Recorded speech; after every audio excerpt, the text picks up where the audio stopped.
Hello. Alright, part 2 of episode 5. But it is totally ignored in Making a Murderer.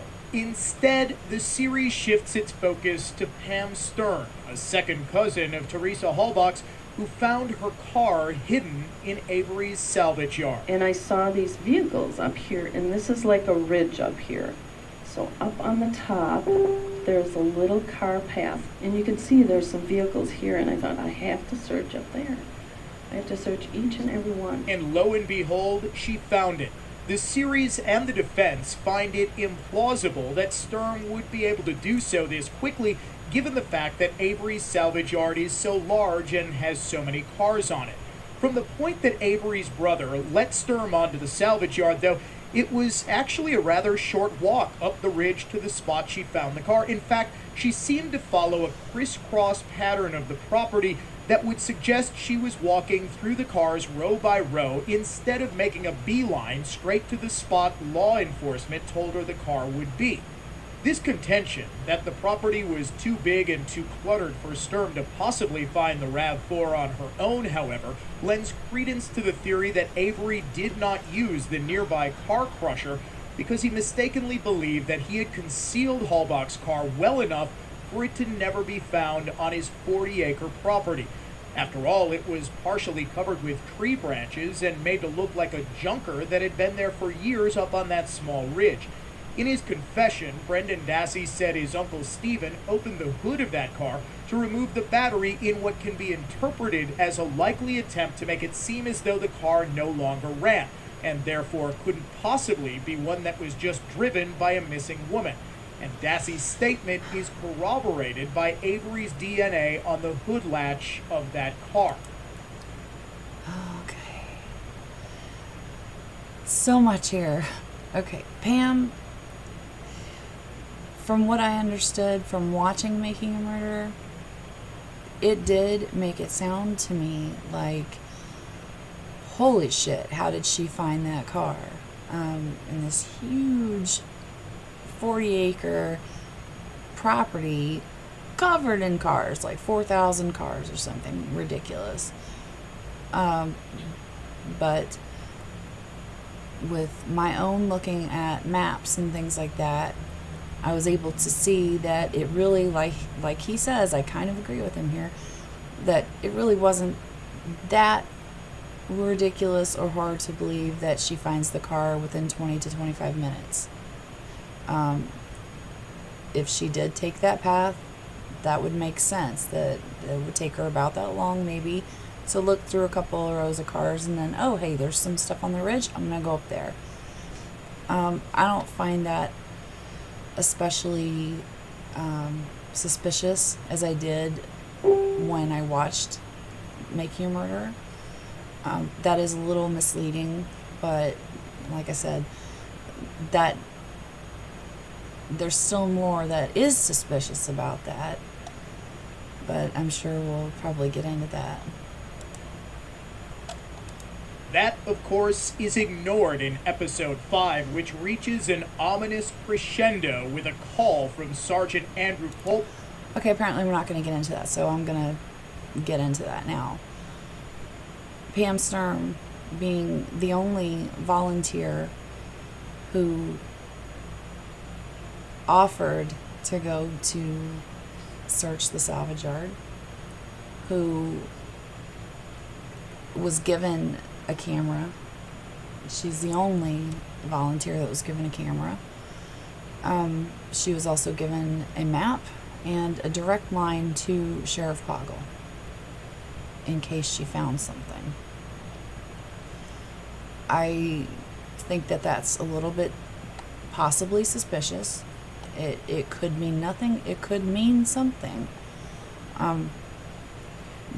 The call that Colburn, we're about to talk about the call on November 3rd, where Colburn calls in the plates, is extremely suspicious to me, and the fact that he's not forced to answer that question bothers me even more.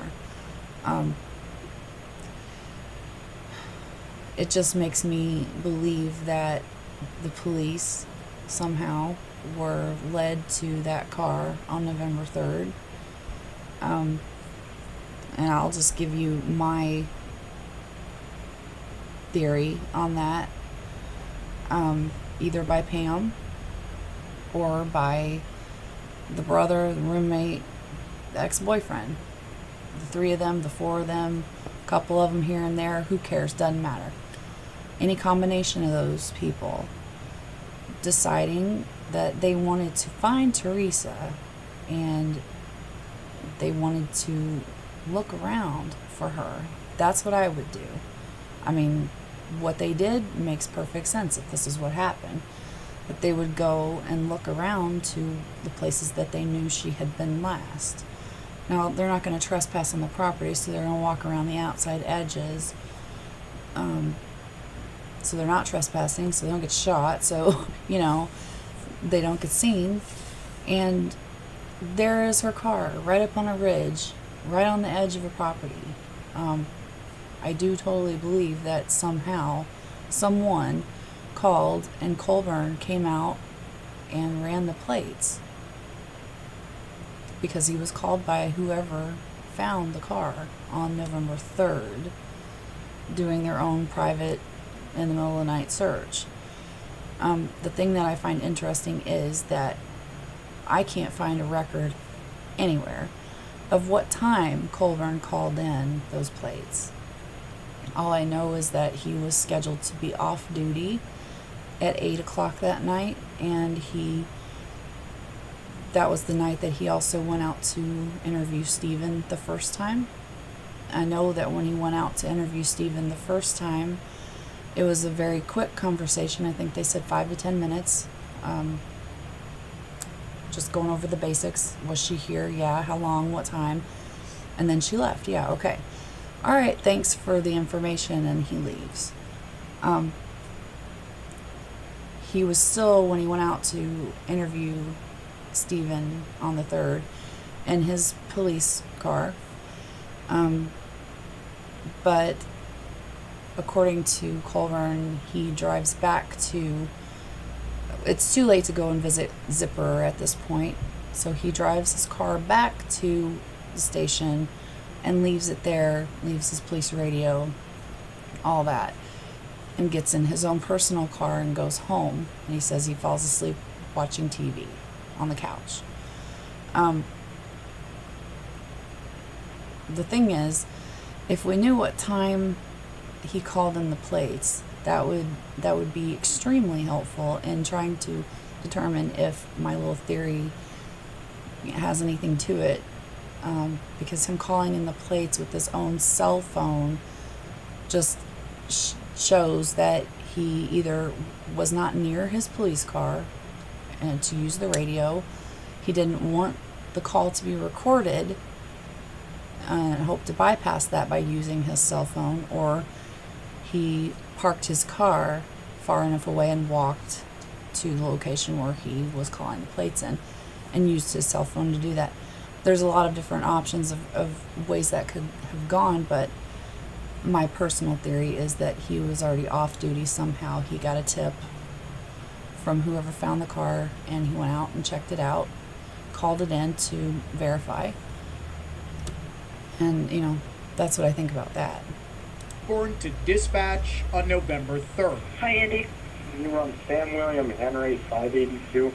Okay, it shows that she's a missing person, and it lists to Teresa Hallback. Okay. Okay, that's what you're looking for, Andy? 99 Toyota. Yep. You can understand how someone listening to that might think that you were calling in a license plate that you were looking at on the back end of a 1999 Toyota. Yes. But there's no way you should have been looking at Teresa Hallback's license plate on November 3 on the back end of a 1999 Toyota. I shouldn't have been, and I was not looking at the license plate. Because you're aware now that the first time that Toyota was reported found was 2 days later on November 5. All of the scary music in the world can't make this phone call anything other than what it likely was. Okay, I'm going to stop it right there for just a second. There's been a lot of talk about how fast the dispatch operator answered and had that information on those plates that she ran for Colburn. It does not show the full call in the documentary. So a lot of people were not aware until all the transcripts and... Okay, sorry about my cat. He's wanting some attention or something. Anyway, a lot of people were not aware that that was an edited call in the documentary.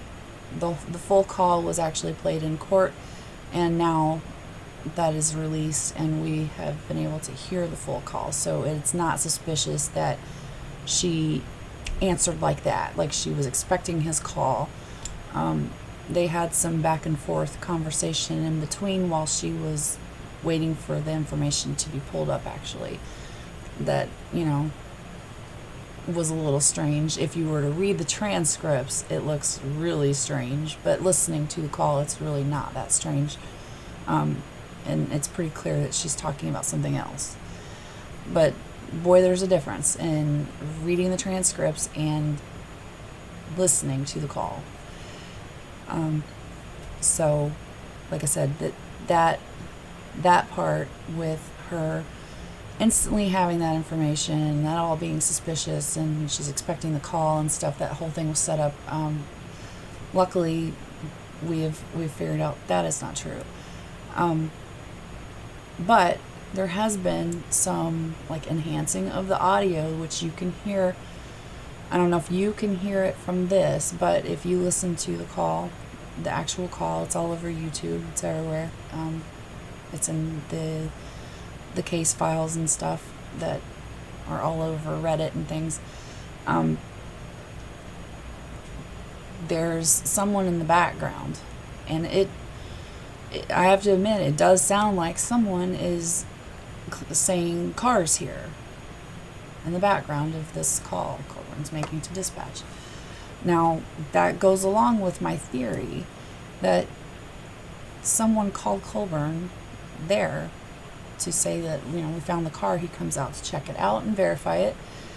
And they're probably calling the family, calling someone to say the car's here, you know, someone that's not there to let them know. So like I said, that I think that goes along with my theory pretty well, if that is what's being said in the background, which anyone can go and listen to. It's not doctored, it's not messed with. If you watch the documentary, that part is actually played in court from the actual recording, so it's not doctored, it's really there. And it does, if you really listen to it, especially with headphones, it does sound like someone saying cars here.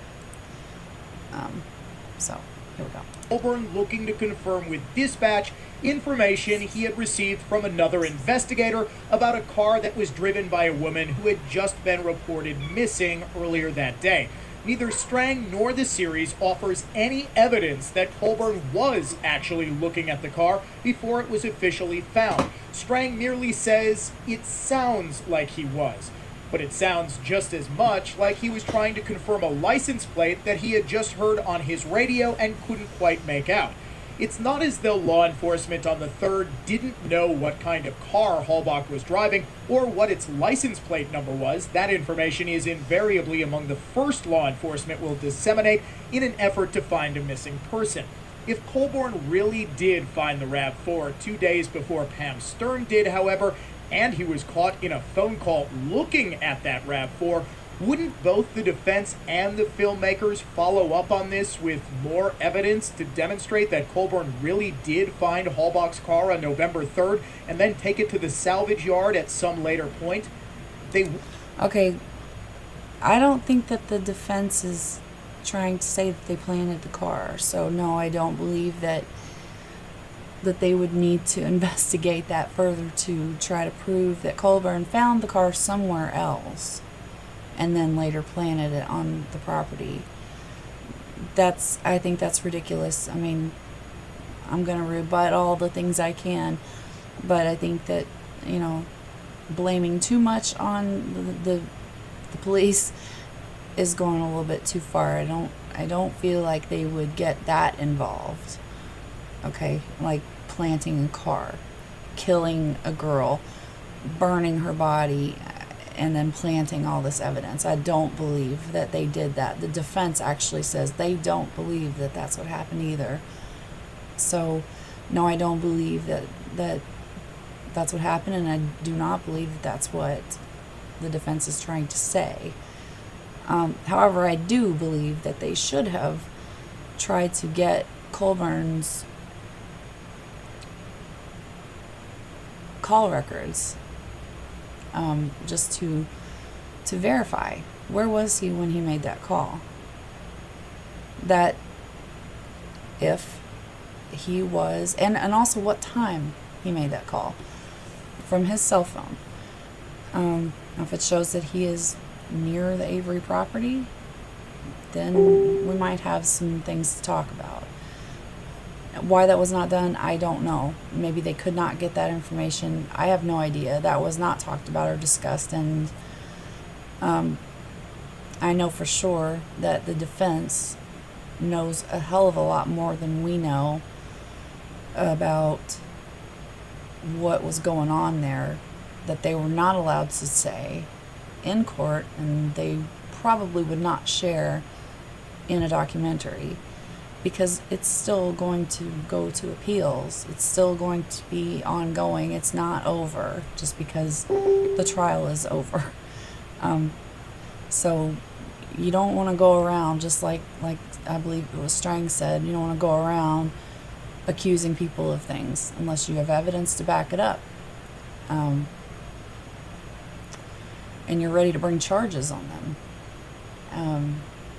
And they obviously were not at that point, not to mention that Stephen was on trial, not Colburn or anyone else. So I don't know that they could have gotten that information. They're not detectives. So yeah, but like I said, I wish they would have at least gotten his records. Oh my God, I wish they would have gotten the brothers' records, the roommates' records, the ex-boyfriend's records, Pam Sturm's records, just to see where all these people were and who they were calling and where they were at the time that Colburn called in the plates.